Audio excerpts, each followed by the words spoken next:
Good morning. Welcome to the Family Meeting Podcast. We have a good episode for you today. We are going to be talking about external marriage threats.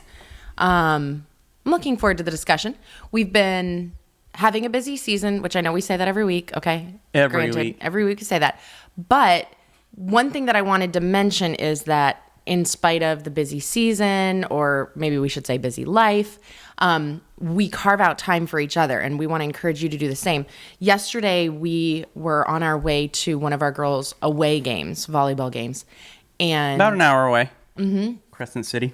So we were like, okay, so we're going to go that direction an hour. The game starts at 7. Let's go early and go to eat at a place. Yeah, I was like, do you want to go on a date or what? Yeah, which is such a great idea. And then there's this place that we had eaten one time before, and it's right overlooking a lake. It's really beautiful. It has good seafood. And Corky Bells in Palatka. Yeah, so it was like in that direction, even though it wasn't like on the way. So we just left a little early. We did some really like deeper communication in the car on the way there. And then we at dinner, we had a little bit of time for kind of some work talk and stuff. But ultimately, we just took a little time for each other. Yeah. Yeah, connecting. Doing some planning for the marriage conference we're going to be doing in Dallas in October. Right. And so basically, the one thing that I want to mention to you today is no matter how busy your life is right now, which I know it's busy because we all are busy, take time for each other. Make it work, fit it in, make it a priority, and you won't regret it. We feel closer today because of that yesterday. Most definitely. Yeah. So even in the busy seasons, you can carve out a few minutes just to spend some time together. It might look different for you. It might just be a quick walk around the block, or, you take the long way home to have a little bit of time together, whether listening to the music in the car or just having a conversation. But take the time you can. Yeah, that's right. And today we're going to talk about external marriage threats. So we'll get into our episode and kind of a part 2 from last week. Yep. We looked at internal. So now we're doing external. So you've not watched internal yet, you're going to want to push pause, go back, watch internal, because a lot of those things are the root causes of some of the things we're going to talk about today. Yep. All right, let's get into it. Gather round, everybody. It's time for a family meeting. The Family Meeting is a show that's all about family relationships. We're the Osterkamps. I'm Thomas, and this is my wife, Lysandra. Hello, and welcome to our family. Welcome to episode 258 of the Family Meeting Podcast. On today's episode, we're finishing a 2-part series about marriage threats, internal and external. Last week, we talked about internal marriage threats. Now we want to flip the coin and finish the discussion with external marriage threats, how to recognize and defeat what is hurting your marriage from without. We already talked about within, because we want to learn how to protect our marriage from the outside in. Yes, we do. Last week, we talked about protecting it from the inside out. Yep. So now we're kind of safeguarding from outside threats. Mm-hmm. Before we get into that, though, excuse me, just the other day we were having a conversation with our third born, Abigail.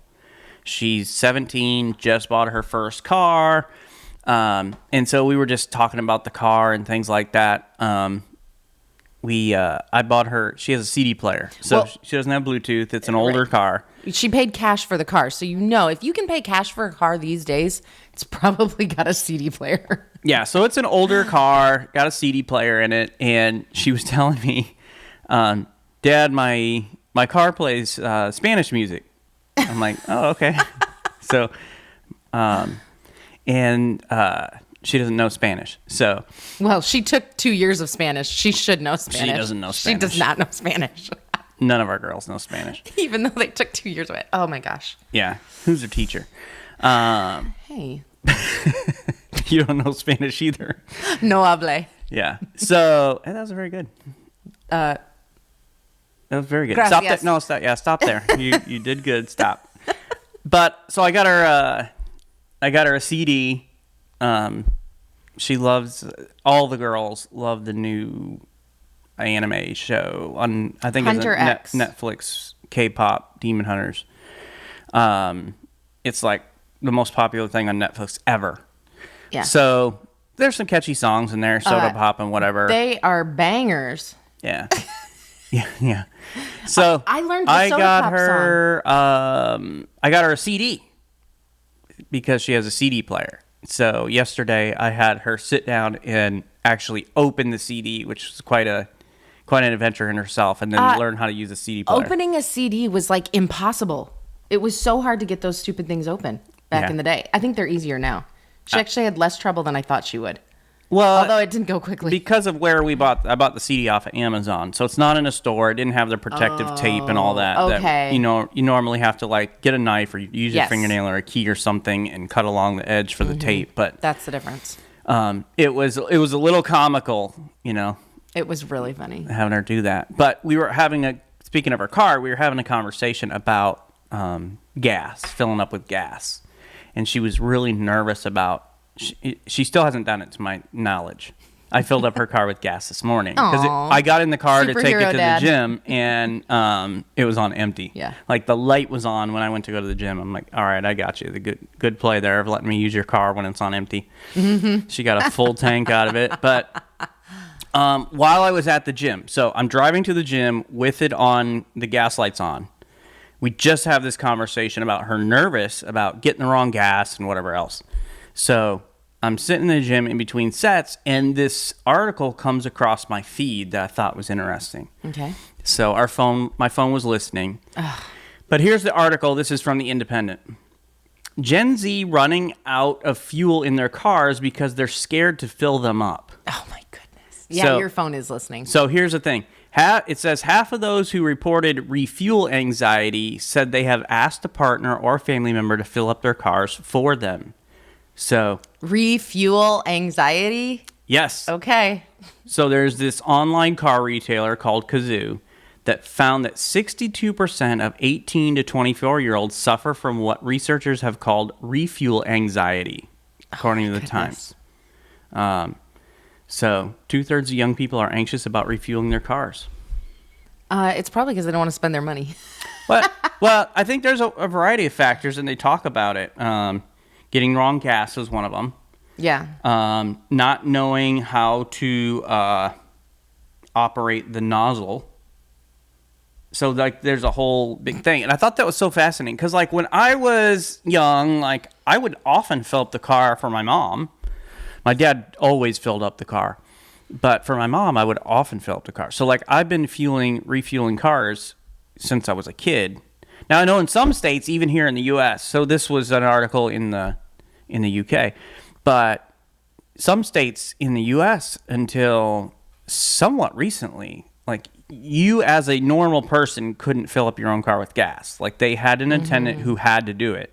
New Jersey was one of those states, and I would refuse to refuel in New Jersey because I didn't want somebody else putting gas in my car. Oregon was one of those, I think Washington. Yeah. And there was all kinds of mishaps because people had gone their whole lives not learning. So that the thing that got me thinking, though, is like for our other girls, like, and I haven't done this with Abigail yet, but even Violet, I did it because she wanted to learn how. I'm like, so I took her and showed her how to refill the gas, what fuel to get, like. But I'm wondering if a lot of these kids, and I say kids because I'm almost 45 and they're 18 to 24-year-olds. Our daughter's 17.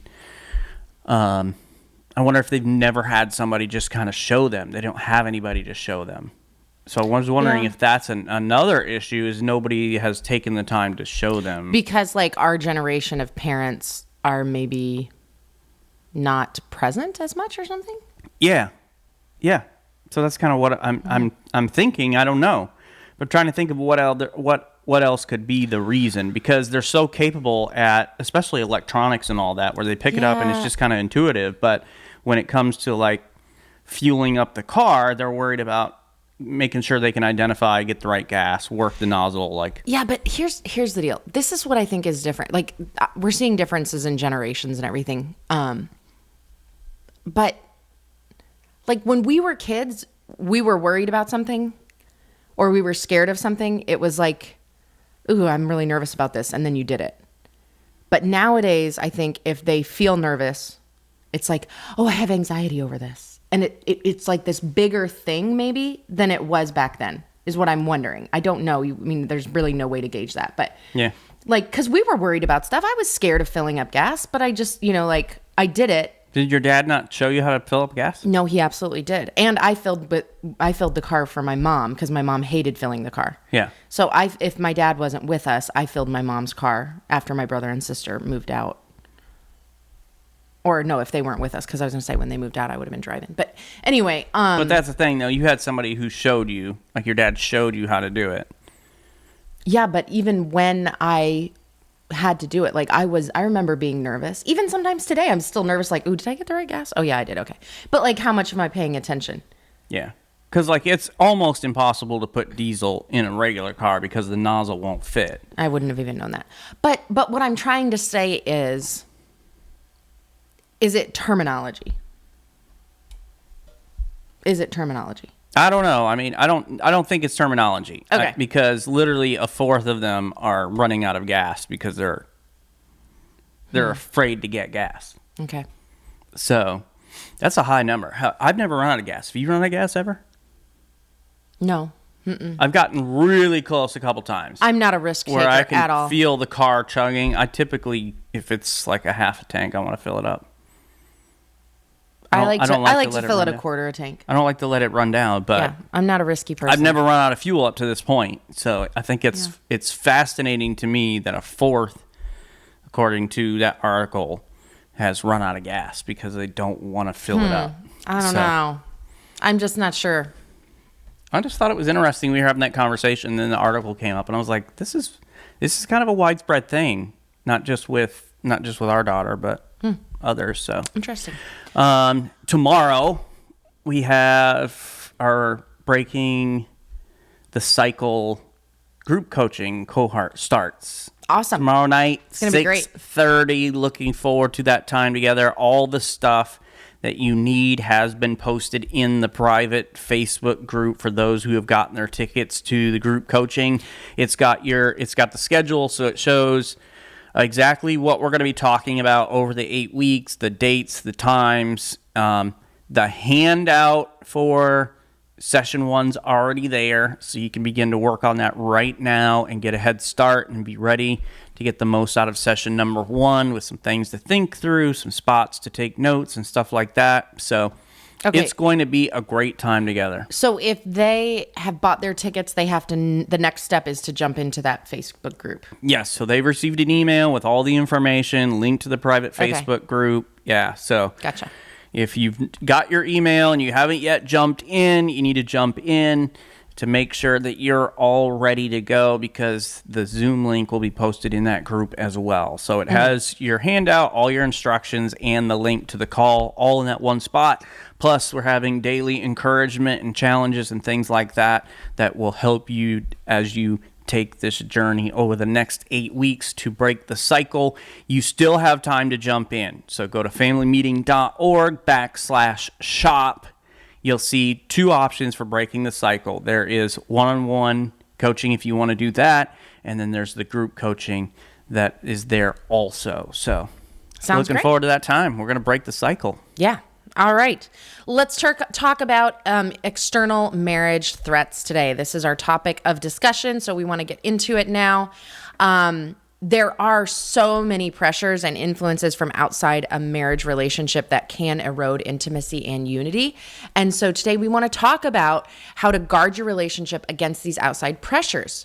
Because sometimes the greatest dangers to your marriage don't come from within. Right. Now they can, and we talked about that last week. So if you haven't listened to internal marriage threats, go and listen to that episode. It's just last week's episode. And then you can hear now this one about external marriage threats. Sometimes they come from outside trying to really pull you apart. Well, I feel like it starts from within.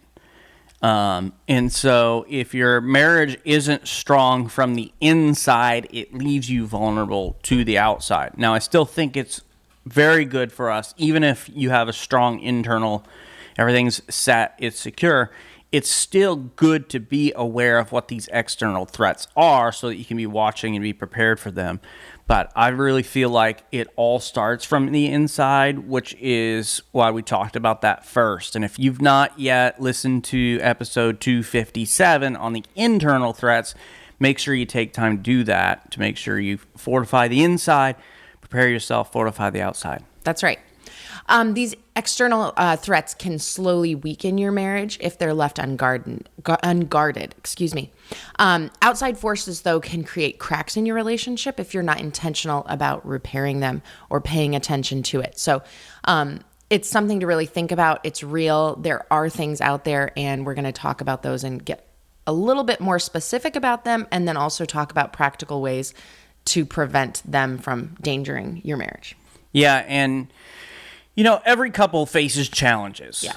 We all do. It is a part of life. It's a part of human interaction and relationships. And especially when you're talking about your marriage relationship, which should be your closest relationship that you have.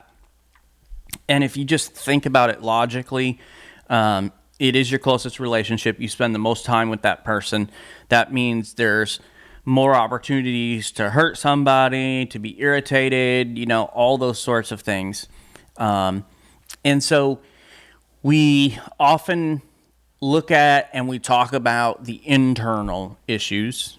And we mentioned a few of them last week. We're not going to reiterate the whole thing, but things like communication or compatibility are often addressed.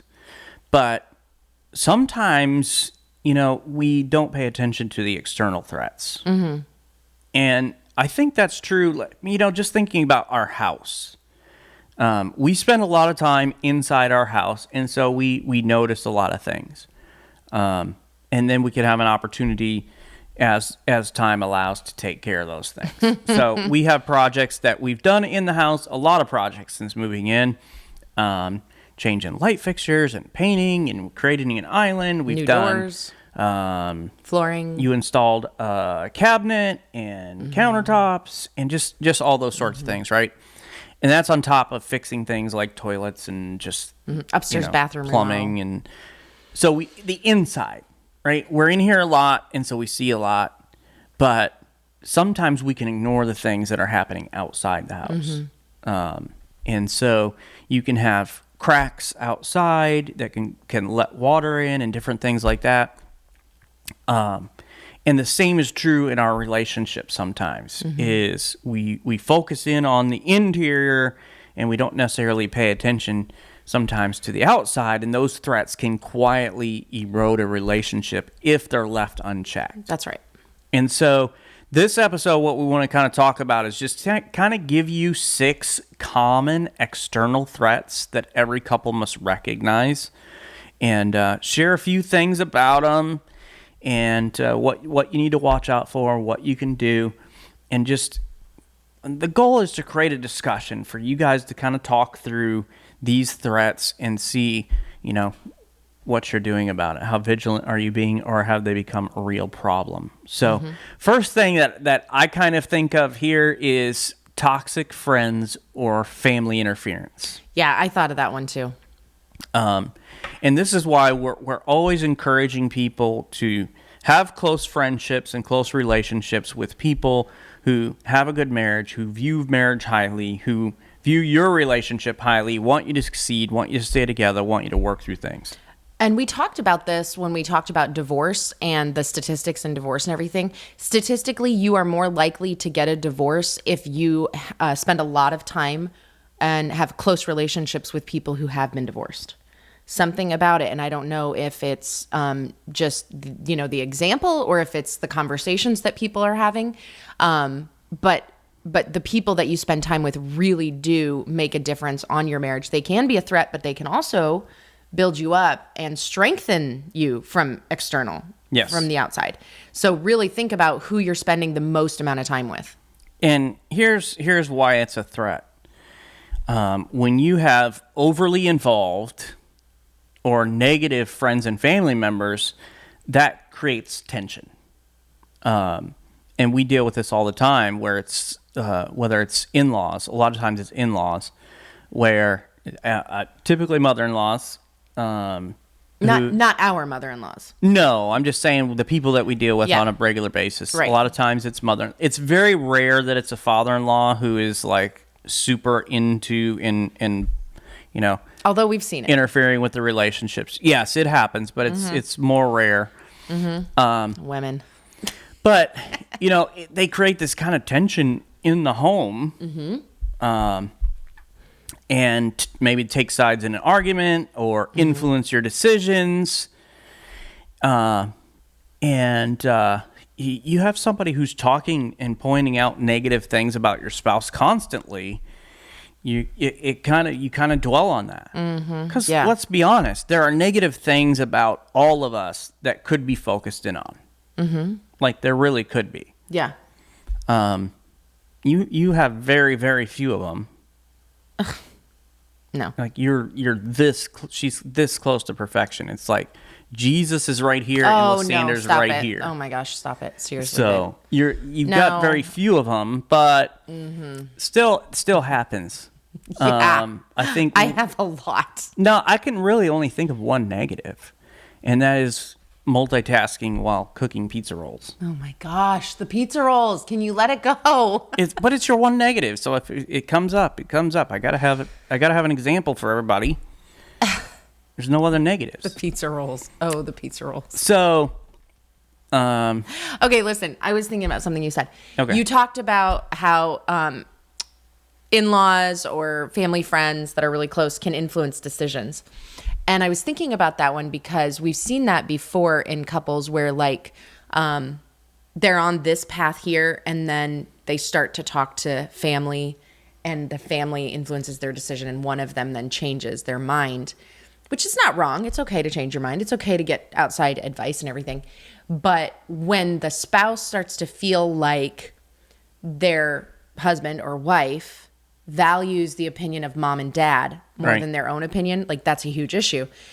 Or if it's a family friend or their own personal friend and all of a sudden like yesterday you were totally on board with this. Now today you talk to your friend and now you're completely against the idea. What happened? And it just starts to feel like you value their opinion more than you value my opinion. And that's what hurts. That is so painful. So really thinking about that, like the person that you should really be paying attention to their opinions, their thoughts, and working through decisions is your spouse. That's the one that you vowed to. That's the one that you promised to. They've promised to you. So that should be your closest relationship. And a lot of times when that other influencing the decisions comes from outside, it can really mess up the marriage relationship. Yeah. And so when you're talking about, friends and family members, there's a few things to watch out for. And the first thing that I always watch out for is first of all, what do they think about marriage themselves? Yeah. And it's a good question. If they are married, what is their marriage like? Do they have a good marriage relationship? Doesn't mean we can't be friends with people who are divorced or who don't have a good marriage or who aren't married, or people who will never get married, right? Mm-hmm. But I want to know what their attitude is because that helps me to know what to watch out for. And then some other things to watch out for are just things that they might say or do that would undermine your spouse. Yeah. Right? So if you hear them even in the slightest way saying negative things about your spouse and the choices that they're making or what they're doing or how they act. And it can be like the teeny tiniest little thing, like, watching somebody operate in their own kitchen and be like, well, that's one way to do it. Yeah. Like that's so teeny tiny, but really mean. Yeah. Just little things like that. Pay attention to that stuff because that stuff needs to be nipped in the bud. Well, and I've seen this happen in the church world too, where, you have, somebody who comes up and whether they're teaching a class or whatever else, and they're like, well, that's the way the pastor wants to do it, but I wouldn't do it that way. Or that's the way this church leader does it, but I think it would be better if we did it a different way. It's that whole Absalom spirit where, Absalom's undermining authority. He's eroding the foundation of those relationships and kind of stealing the people's hearts. And a lot of times that's what happens with these family and friend relationships when they don't have a high view of marriage. They don't respect and want your marriage to succeed. then these underhanded comments and actions start to come through, where it's like, you know, and you see this sometimes. They try to make it comical, but it happens in real life, where, you know, maybe you and your spouse are going to host Thanksgiving, and you're the one who's going to do all the food and all that, and then they come in and they walk in with this big spread or whatever. Yeah. And so just things like that, where you're like, they're just bringing food, but no, there's a lot more than that. There's more behind it than that when you haven't agreed upon that this is how we're going to do it. Yeah. Another thing is to look out for when it comes to family and friends is the constant criticism. Oh my goodness. Yeah. Yeah. Like, if all they have to say is like negative things, it's they don't have a high view of your spouse. They don't have a high view of your marriage. And it's going to start to, if you allow it to continue, it's going to start to pollute the way that you think about your spouse, the way you think about your relationship. And so you have to kind of watch and be on guard. Yeah. It makes me think about the verse in Genesis that talks about the fact that a man shall leave his father and mother and cleave to his wife, and they shall become one flesh. So it's leaving all others behind. Like, now it doesn't mean you should cut off relationships with family and friends. That's unhealthy too. But it's talking about like the most important opinion in your life, the most important person in your life, the number one relationship physically here on this earth is your spouse. It is not mom and dad. It is not brother and sister. It is not my best friend. It is you and me first and all others after. Yeah. Now, boundaries are great. And healthy boundaries are good. We're going to talk a lot about boundaries in just a little bit. But like Lysandra said, it's not saying you have to cut off all ties, but yeah, because you can swing the pendulum a lot farther the other way too. Yeah, I think there are times where it's called for, but that's kind of a rare thing. But the way that I think about it, whether it's the constant criticism, the undermining your partner, we're kind of using this interior exterior illustration here, but think of the outside of your home, you know. And we have, God has blessed us with a wonderful home here. It is made out of block. It's covered with stucco, and I'm not going to allow somebody just to come up on the outside of my house with a sledgehammer and start hitting the side of my house. No, because that's going to cause problems. But here's something else I don't do. I'm not going to let them come and just take a ball and constantly tap against the side of the house either. So the girls volleyball, and they were getting into volleyball. This is a couple years ago, and they would sit and serve against the side of the house. And I'm up there working. I'm hearing boom, and they would play volleyball at their time. And if a ball just happens to they hit it wrong, it hits the side of the house, no big deal. But it was like boom. A couple seconds later, boom, and this happened like maybe 8 or 10 times. I'm like, what is going on? Because now you're hearing a rhythm. Yeah. And so I go out there and they're serving the ball against the side of the house, so I don't have to go fetch it. I'm like, don't do that, because you're going to break the stucco off. Like, and that's not going to be cheap to fix. Right. So like, even if it's not something hard like a sledgehammer, a volleyball, what damage is that going to do? Once or twice? Probably not a lot, but you keep on doing it over and over and over and over again, and these small little cracks start to happen, and then what happens? Chunks break off, and you have these larger problems. Yeah. And so you may look at it like, well, they're not really saying, I mean, my mom's not really saying much. She's not really doing much. But the constant just over and over and over again over time, that has an effect. Yes, it does. Or maybe it's not criticism, but kind of guilt tripping all the time. And so these are just things you have to watch out for. The way these friends and families view your relationship, the way they talk and interact with your spouse, you need to pay attention to that. Now, here's one that we talked about last week, that it can be an internal issue. So it kind of, I think this is one that crosses both lines. It could be an internal issue, and it could be an external, or it could be both at the very same time. Well, yeah, because sometimes it's our decisions. And sometimes it's not our decision. It's other things that happen. Yeah. Yeah. And so the one that we're talking about right now is financial pressure. Okay. if your shopping is out of control, your spending is out of control, your wisdom decision making is out of control, then you've got an internal marriage threat. Yeah, like if I just go out and buy a brand new $45,000 truck without talking to you, that's an internal problem. Yeah. That comes up. That's a big issue. But then there are times when, through no fault of your own or your spouse's own, the company is laying people off and you're just one of the ones, you don't have the seniority or whatever. And that can happen. And it can be a threat because it can be debt. Yeah. It can be financial inequality that leads to stress or blame or insecurity.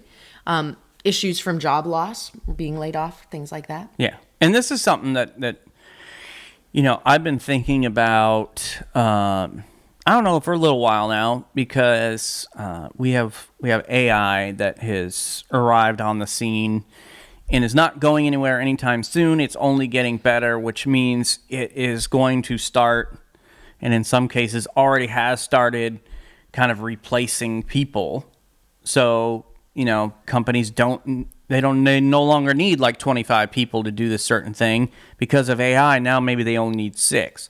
And so it's something that's going to happen. Now, I don't think it's doom and gloom or anything like that, because every time there's been some sort of technological advance that has changed the way that people work, humans have always shifted in a way to find work in other ways. So I don't think it's doom or gloom, but it's something we're going to have to work through, and something that a lot of people are maybe going to be facing with or thinking about even right now. Mm-hmm. It's true. So really, none of us are irreplaceable. We can all lose our job. It can happen to anybody. For the most part, yeah. Yeah. Like any of us can lose our job. Maybe not the AI, but. Oh, yeah. Right. Yeah. Any of us could lose our job. Mm-hmm. Right. Okay. So what are the things that you kind of need to watch out for if this is the external threat that is in your marriage, or kind of hitting your marriage? And that is hidden spending can be an issue. What can happen is maybe it's an external threat and it is no fault of your own. It's no fault of your spouse's own. But because of the change or because of the stress of it, now all of a sudden it's kind of triggered a behavior in you or in your spouse that is now an internal issue. Where all of a sudden they feel like they have to have this secret credit card, or they're borrowing money from friends or family and not telling you about it, trying to make things work. And you don't even know that there's a problem, something like that. So that can be a real issue. It can lead to a power imbalance as well, where, and we've watched this in many relationships where we've been trying to counsel and coach them along. And one spouse basically tells the other, you have no power because you don't bring in the money. Yeah. So you cannot make decisions. You cannot do what you want. You don't have the ability to leave me or anything. And so there's a power struggle. And then here's another thing to kind of watch out for, and that is trying to just avoid financial discussions where nobody wants to talk about it. Nobody wants to get real about it. And that's a real danger. Thomas always knew that when I was laying in my bed, starting to like drop numbers and everything, he was like, oh, we're about to have a conversation here. Here we go. Here's the discussion. And sure enough, receipts are coming out, the notebook. Yep. Then I'm like, okay, babe, we got to talk. Here's what's going on. Because he doesn't want to know the financial ins and outs. He just wants to know if he's allowed to spend money. I just kind of watched Lysandra and I'm like, okay, if she's like being super careful, then we need to be super careful. But if Lysandra's like, hey, it's family day, you want to take the girls out to lunch? I'm like, okay, we must be doing all right now. I mean, if she's not, hey, let's go to the beach and then go home and have peanut butter and jelly sandwiches. So, okay, interesting. So I kind of watch the way that she does, but we have those conversations. But here's the thing, like, there are things that we can do to help to mitigate that outside, So we can't totally avoid sometimes the outside pressure, especially for most Americans right now. Yeah. It's tough with inflation and everything that's been happening. But what we can do is we can kind of soften it by having good financial practices, having things like a budget. We've talked about this a bunch on the podcast and teaching our kids about it and everything else. But having yourself a good budget and sticking to it and just, saving even if it's just a little bit, investing a little bit, like having some good financial practices on the day-to-day will help you when things happen. Somebody loses a job, you get injured, can't work. Like these freak things that happen, or there's a flux in the market or this or that. It's like, yeah, I still feel it, but the world's not ending because we've kind of had some good practices that have helped us get ready for this moment. So, but yeah, financial pressure is a huge one and a big problem for a lot of couples, statistically speaking. A third thing to think about and to watch out for from external is work and career demands. And here's the threat you're looking at. A lot of times long hours, where you're spending so much time at work, or those of you who work from home, so much time working even from home, that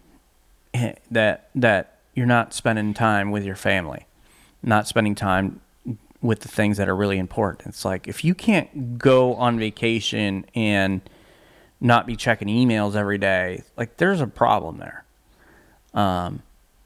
So it could be long hours, could be career ambition, where it's like, my job, my career is the most important thing in my entire life. And you don't have to say that out loud to communicate that to your family. No. Like your actions say that. And you going back to the work emails on vacation again. It's like you're showing all of us right now that is the most important thing to you. And a lot of times it's things that stack up, right? Because you feel the financial pressure. I have to move up the ladder so that I can try to relieve some of the financial pressure because of debt or whatever else. And so a lot of times it's not just one. It's these things are compounding upon each other, creating this huge thing. And it's almost becomes like this army that is surrounding your house right now. It's surrounding your marriage relationship, which is why, hey, we want to pay attention to them and be on guard and do what we can do up front to mitigate some of these things. But I think about job-related stress that can pull attention away from the relationship. And so it's not necessarily long hours or even career ambition, but I feel so much stress from my job that when I come home, I've got nothing to give. And so when I come home, I just turn to the bottle, or I turn to social media, and we'll talk about that in a second, TV, video games. Like I'm so stressed that the only thing I can concentrate on now is trying to just distract myself from that stress. Or you are interacting with your family and you're not necessarily running away, but those interactions have become horrible. Yeah. Just really, that's a good point. Really negative. Yeah. That definitely happens. Yeah. And so we're talking about work and career demands. There are things that you need to watch out for. So one of the things you're watching out for is chronic absence. Yeah, because every once in a while, it happens. Yeah, things happen. Something comes up, and I talk about this with the girls. Like, we have teenage girls, and so even from the time that they were smaller, if something would come up, because pastor's basically on call 24/7, emergencies happen, and people have accidents and go to the hospital after 5 p.m. People die after 5 p.m. And so sometimes I'm called away. People die on Friday, which is our family day. There's been times where I've had to tell the girls, like, hey, I know we had planned to do this today. Daddy can't do this today. I've got to go help this family who's hurting right now. And so there are certain times where I have to be absent, or we have to change plans because something's come up. Now, we always make it up to them. Mm-hmm. We at least make it up. We typically will do something better and over the top to make up for it. Mm-hmm. But if that's happening on a regular basis where you're missing the games, you're missing the recitals, the musicals, the whatever it is your kid's involved in. The key words there are chronic absence. Yeah. Where this is the norm, not the exception to the You're rule. rarely there for family dinners, or even when you are there, you're not really present in the room. So you're also, here's something else to watch out for, prioritizing work over quality time. Mm-hmm. And so it's no longer you're having that quality time where you can just set things aside and go on a date, or set things aside and spend some time with your kids, go to the ball game, whatever else. And here's one that we don't think about sometimes when it comes to work and career demands, but this goes along with what we were talking about with job-related stress and those sort of things, is emotional unavailability. Mm-hmm.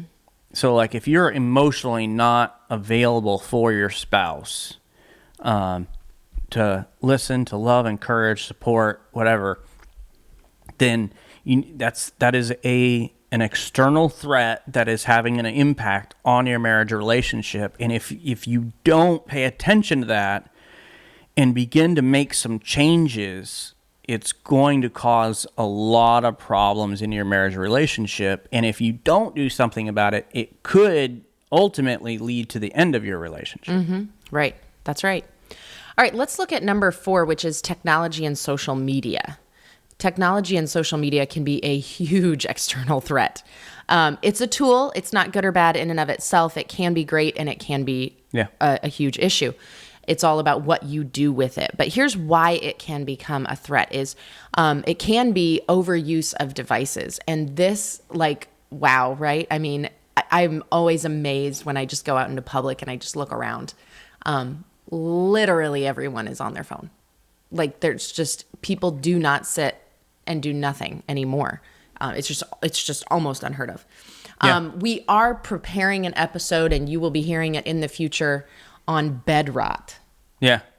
Bed rot was a very interesting thing. An article came across our way about Gen Z and how they will spend hours in their beds on their phones just rotting. Just doom scrolling, yeah. Yeah, doom scrolling. So we're going to kind of talk about that.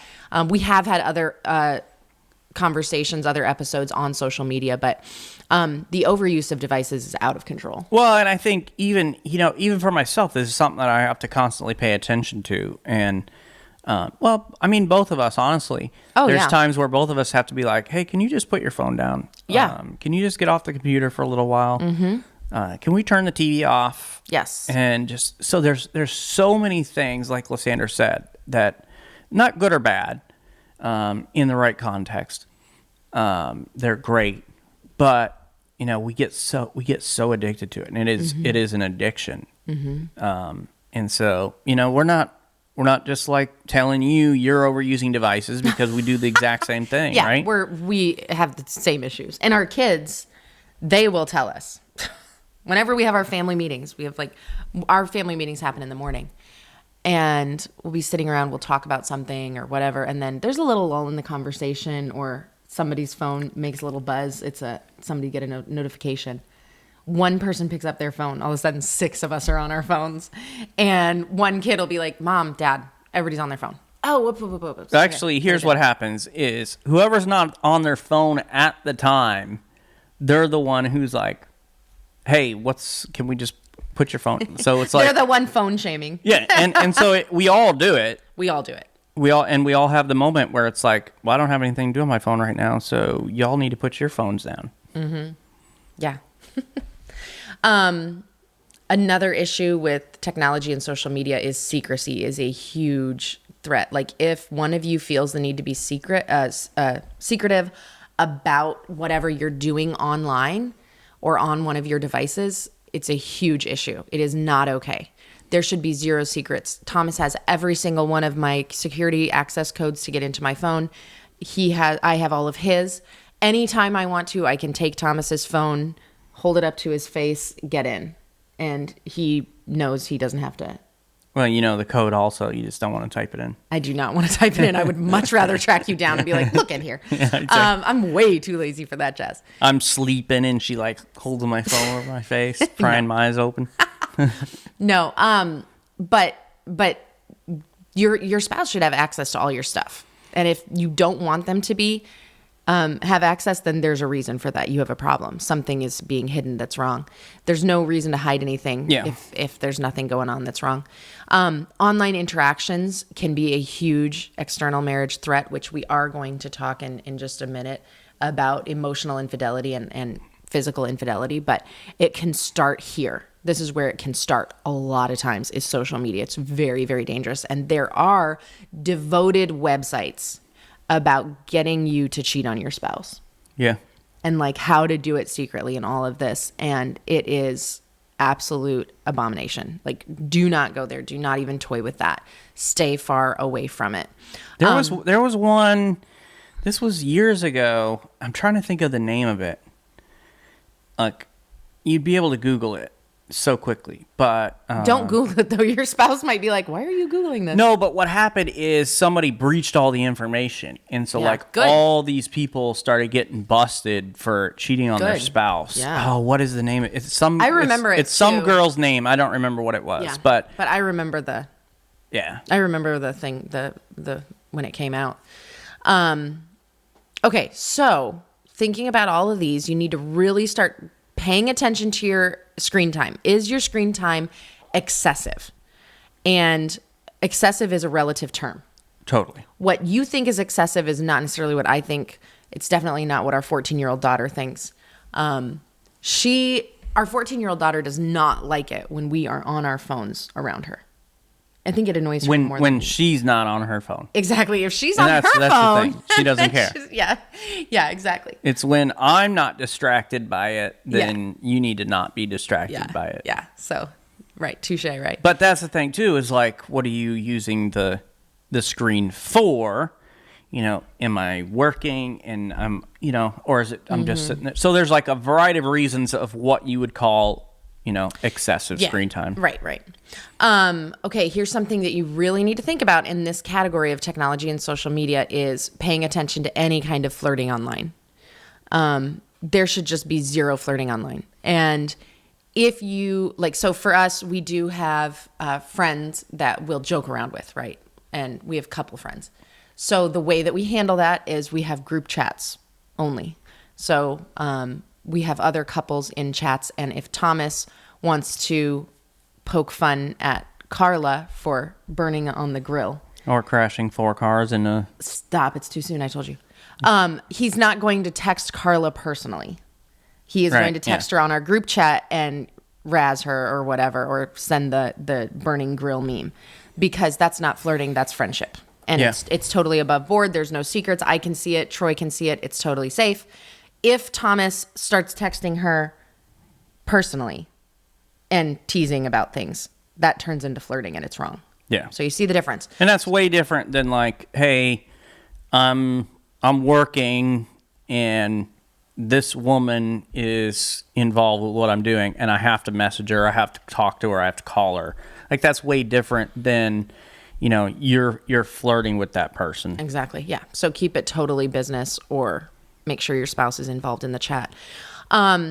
Another issue with this social media is comparing your relationships to others. And we've talked about this on previous episodes as well. I think we've done a whole entire episode about comparing your relationship to others. And we're all posting our highlight reels. We're all posting the great moments. And there's nothing wrong with that, because they should be celebrated. I want to celebrate with you. Yeah. When you have great relationship moments, I want to cheer you on and be like, that's so awesome. I'm so glad you got to do that. Or way to go for taking time out of your week for your spouse. Like, great job. I want to cheer you on. So I want to see it. Totally. But I also understand your marriage isn't perfect, and that's a highlight. That's the good time. So keep that in mind too, and really be paying attention for that. I think another one to think about is cultural or societal expectations. And obviously this depends on who you are and how you're raised, and a lot of different factors of how big of a threat this is going to be to your marriage relationship. But I think it's one that is good for us to pay attention to. And it's a threat in a few different ways. For instance, maybe it's pressure to meet traditional roles, whatever traditional roles looks like specifically in your context. So whether that's like, hey, a husband has to do this, has to look like this, has to sound like this. A wife has to look like this, dress like this, talk like this. And so we kind of look at some of those things. We've kind of tackled that before. I think God has given us some distinct roles, but a lot of times, that these traditional things come in, and it's like, no, it doesn't. A husband doesn't have to be the one to handle the finances.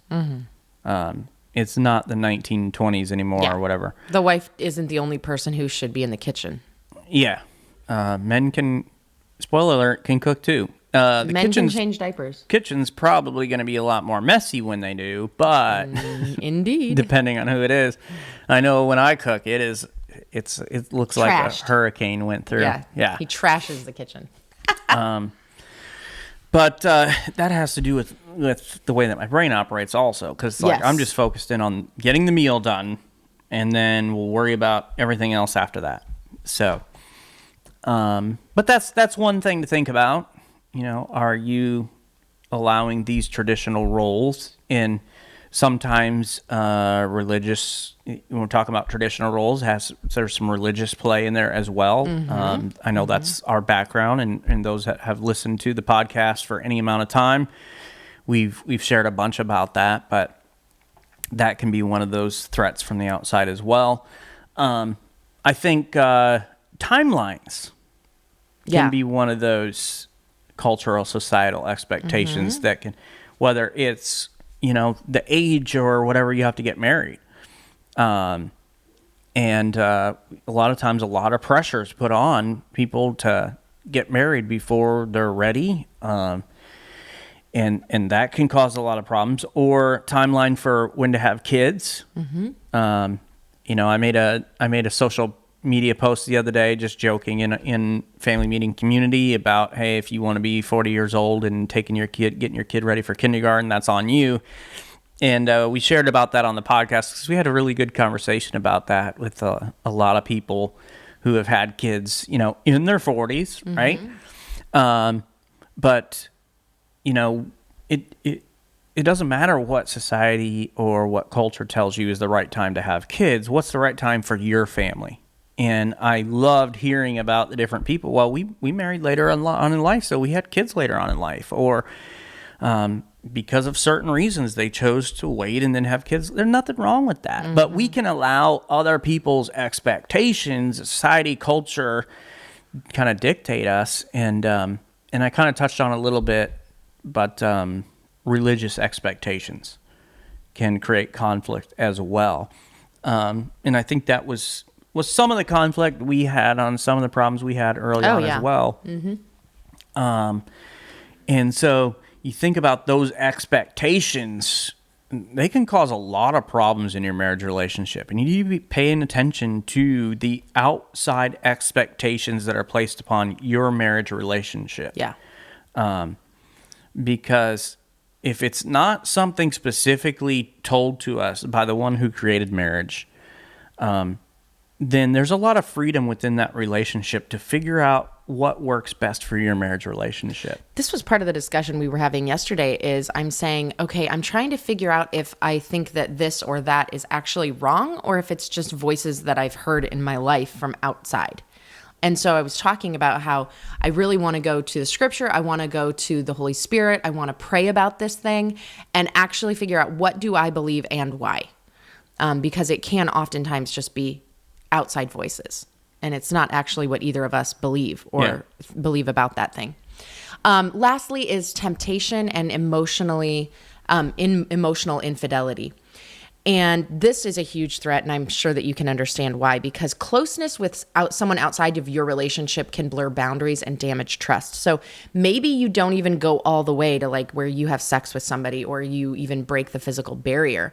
But if you get too close to somebody, trust is damaged. And listen, trust is lost immediately, but takes a lifetime to rebuild. Yeah. So this is a serious thing. This should be really serious. So pay attention to if you're confiding more in someone else than in your partner, there can be an issue there that can lead.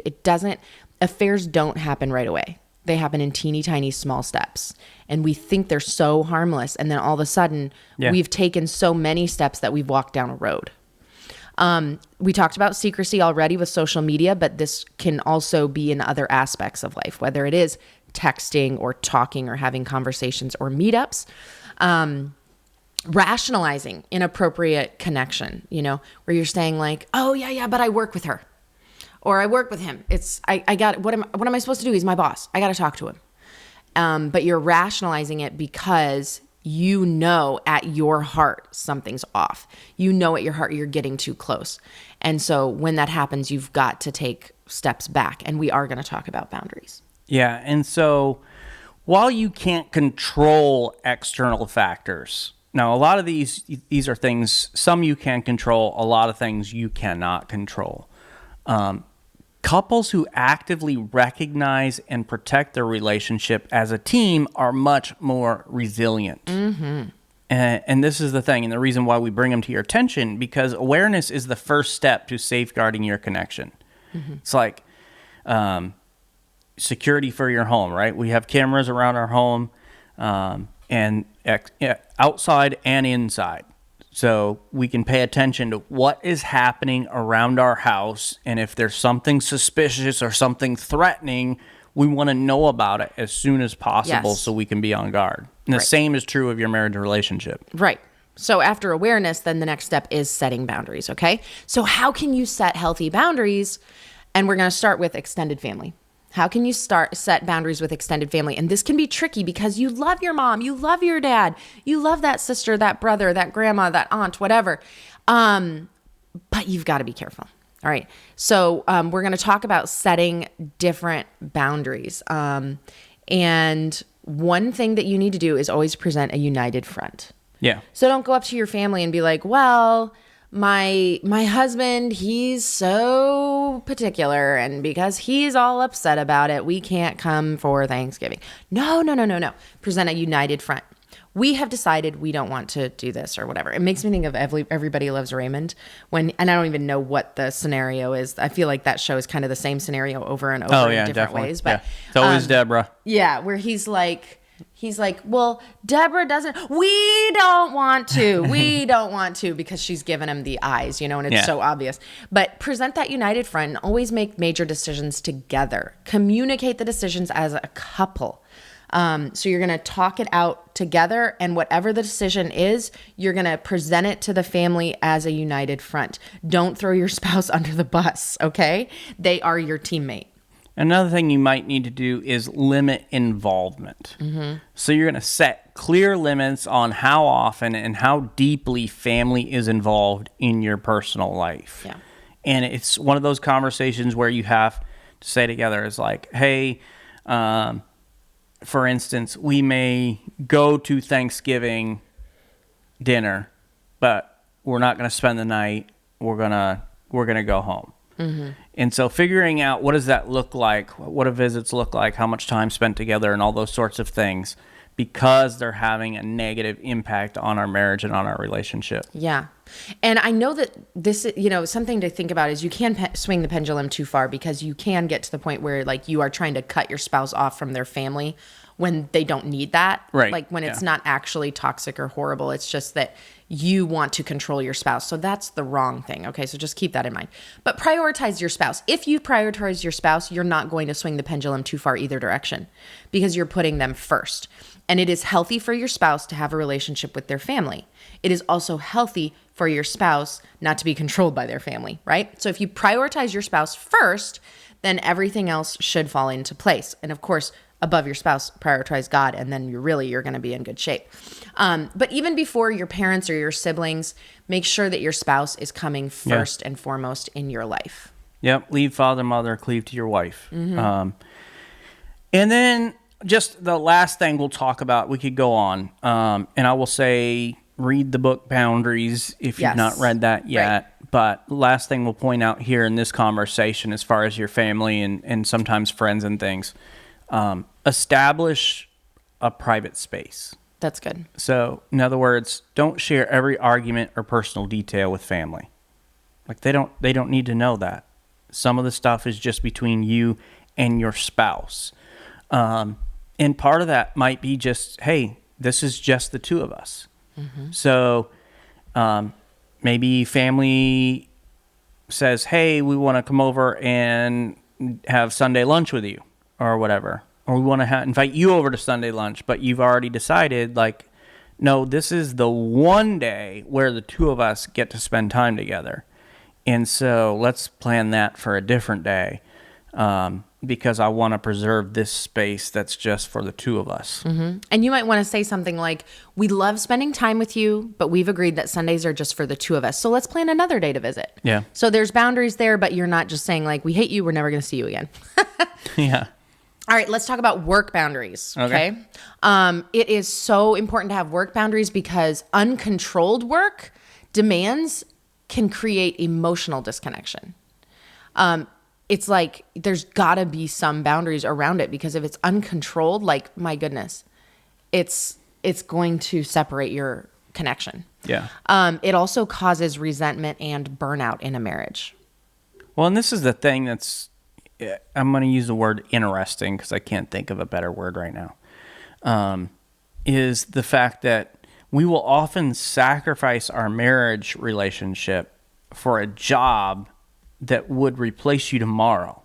Yes. Like if you died, like they're not going to shut the company down, most companies, right? They're going to replace you. Mm-hmm. And so you're literally giving your entire life to a company and that's going to replace you tomorrow when you have that person that is right there with you, that wants to spend time with you, that values you, that is the most important relationship. Mm-hmm. Right. And so when you think about setting some healthy boundaries, maybe it's as simple as setting time limits. Like, I'm not going to let work bleed into evenings or weekends and unless necessary. Right. Right? An exception can be made. Right. In emergency cases. But for most of us, it's like we can set those boundaries. For the most part, I don't answer my phone in the evenings at all. I don't like to talk on the phone anyway. Unless, like, somebody calls that normally doesn't call. They call me in the evening. It's like, okay, what's going on? Something's up. Yeah. Yeah. But there's certain people that contact me all the time, and it's usually not about things that are important. So it's like, well, that message, that text, that can wait till tomorrow. It's going to be fine. Mm-hmm. And it's important to communicate your expectations with your employer. So this is something we did right at the beginning because going into our marriage, we had seen so many families where the pastors put so much into the ministry and their kids didn't want anything to do with the ministry once they grew up. They didn't even want to attend church, let alone serve or be close to other believers. And so we made like a promise to one another that we were not going to allow ministry, which for Thomas, that was his work. We're not going to allow it to take over our family. We were going to set boundaries. And so right away at the beginning, we had to be upfront with our with the senior pastor, he was the assistant pastor, and say like, no, we're going to have family time. No, we aren't going to work 24/7. Yeah. We are going to spend time with our children at home. They will not only know the church building. They will know their own home. They will know their living room. And so we had to be really particular about that up front. And it ended with us not working at that church anymore, which was the best thing for us. And so don't be afraid to set your boundaries with your employer. And if they say, well, then if you want it that way, then you can find a different job. Okay, go find a different job. There are a lot of jobs. Oh, yeah. So if you need to find a different job, find a different job. But be upfront with your employer about protecting that personal time, that family time, or that marriage time. Yeah, and like Lysandra talked about, protecting that time together is important. So that might be scheduling uninterrupted time together, just like you would a work meeting. Mm-hmm. It's like, no, I'm unavailable after 7 p.m. Mm-hmm. That's time I reserve for my spouse and my home life. And People respect that, right? Absolutely. They learn to respect that like healthy people respect that. Yeah. Unhealthy people do not. Yep. So. All right. What about social media boundaries? Because we got to have some boundaries there.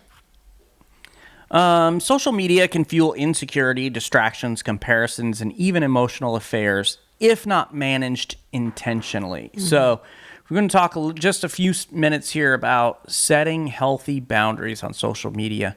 And I think a big part of that is setting screen-free times. Yeah, this is good. So meals, bedtime, date nights should be phone-free zones. And it's something that you'll have to guard against, something you'll have to kind of watch out for. And there's a lot of times where I literally am like, hey, put phones down. Yeah.